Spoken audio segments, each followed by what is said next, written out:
Ladies and gentlemen, welcome back to the channel. I'm Dr. Dawson, and today we are going to go through yet another Dr. Pol video. So, as I kind of mentioned in my last video, I get a lot of questions about Dr. Pol and my thoughts, if I've seen it, all of those things. And so, today's video, we're going to go back and revisit that subject. I know. I said that I was going to do a rabbit food video, and I will. I promise. I'm just buying some things that are taking a little longer than I expected, and I need to plan out this video a little bit more than I originally thought, because I want to make it good, and I want to make it real good. So, just give me a little time. I'll get to it, I promise. Let's get started on Dr. Pol. This will be one more of his videos, and this is about a cow that had just calved, and let's get started. It's a pretty interesting video, and I hope you guys enjoy it. What's going on with her? She stopped eating. A hungry and protective new mother makes for one testy patient. It seems like they know when a vet or somebody comes around. Watch out, Richard. Oh, boy. This is not an uncommon occurrence, unfortunately. I see quite a few cows, and especially if there's a calf involved, some of them can definitely be like this, super protective. And it's always a little sketchy when you have 1,000 to 1,500 pound unpredictable animal that just is starting to freak out.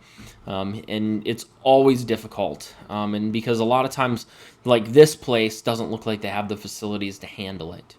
And so it can be a real challenge to do it safely for you and for the animal.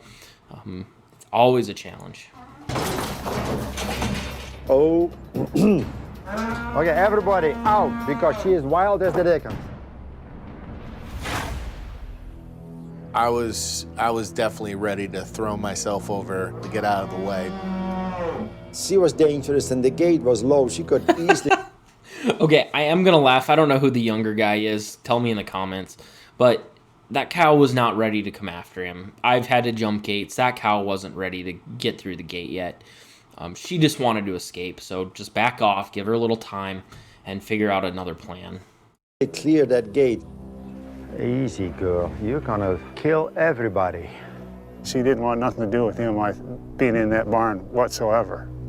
When a mother's got a calf, all she thinks about is protecting that calf. Want me to go in there and put a rope on her? No. No? You know, She's gonna kill you, and I don't want to call 911. Well, you could just stitch me up, you know? Yeah. A new mother needs at least 26 pounds of hay per day to make enough milk for her calf. At least 26, not necessarily. No, that's not entirely true. It depends on the cow. It depends on the size of the cow. It depends on if they're a milk cow or if they're a beef cow.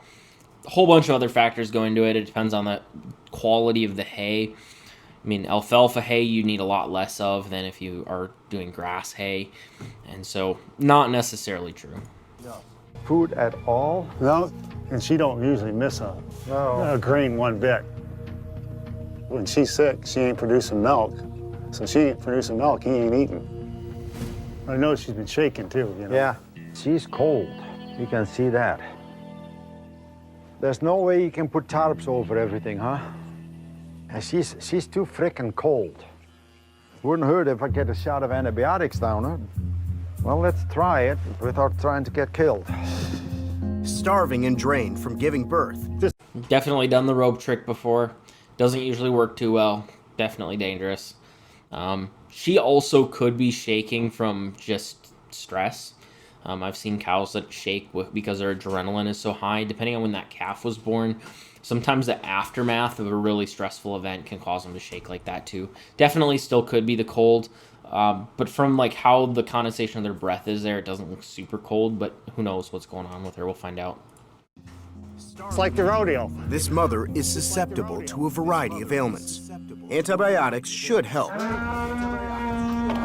But docs gotta get to her first. She is not very friendly. You just wonder, like, at which point is this gonna just go from bad to worse? What? Don't stick your hand through this. Okay, now we got her on the rope. She needs more hay. Because look at this, she has the diarrhea like crazy from the grain. What I want you to do is get some bait That's definitely true. Cows, you can train their rumens to do a lot more with grain, but straight out, they need mostly hay, and that'll suffice for most of their diet. Dairy cows are obviously a little bit different because they're producing such a high quantity of milk that you need to push a lot more calories, and hay is just not calorically dense enough for most dairy cows, and so you have to do a mix of silage and grains and hay, different types of hay, distillers grains, a whole bunch of other things usually to get the right mix, but these situations are scary when you're just tying them to a post. I've done it. It can be scary. I've been run over by several cows, and it's not fun. In this situation, if he would have jumped in there, I don't think she was going for somebody. I think she was trying to get away. So sometimes when they are coming towards you, they're gonna fake and get around you, and so they just are gonna go whichever way they can because they feel cornered. In this case, I think that's what she was doing. She was not being aggressive. Usually they'll paw the ground, head down, or even if the head is up, they're going to always keep their head towards you. She was going for every opening. Baking soda, 50-pound bag, you can get, see how diarrhea she has now? That's all acidosis. Acidosis is basically a massive case of cow indigestion. This alone would cause her to go off feed. It very well could be that she's acidotic. In the last one with the bloating calf, a lot of times those are from ruminal acidosis. Don't use baking soda. Don't do it. Because just like if you mix baking soda and vinegar, you can cause bloat really drastically if they're really acidotic. So you have to use different chemicals that are bound, so they don't have the same foaming action. We call it bovine buffer, and basically it helps to decrease or increase the pH of the rumen, and it does it in a way that doesn't allow it to foam up. Yes, baking soda would change the pH and make it more basic, but it also could very well cause her to bloat. So don't use baking soda. And not eat. Because it was so cold, Richard had tried to give it extra grain.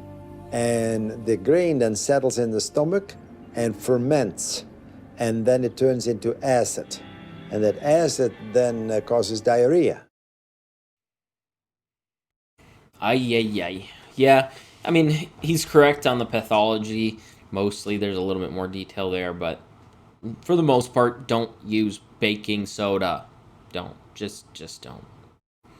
Thank you guys so much for watching this video. Hopefully you enjoyed it. If you want to see more videos of me reacting to Dr. Pol, make sure that you guys leave a comment and leave a like, and that will let me know that you enjoy this content. My last video didn't do well for the first day or so, and then it started to take off. So I figured, why not? Let's make one more of these until I can get a couple other videos that I'm planning underway and get some of those things started and give you guys some more of this kind of interesting stuff. So hopefully you enjoyed this video. If you have any comments, critiques, or suggestions of other videos, especially if you reaction videos for Dr. Pol or whatever, make sure you leave them down in the comments and I will get to them as soon as I can. Have a fantastic rest of your day, guys. We'll see you.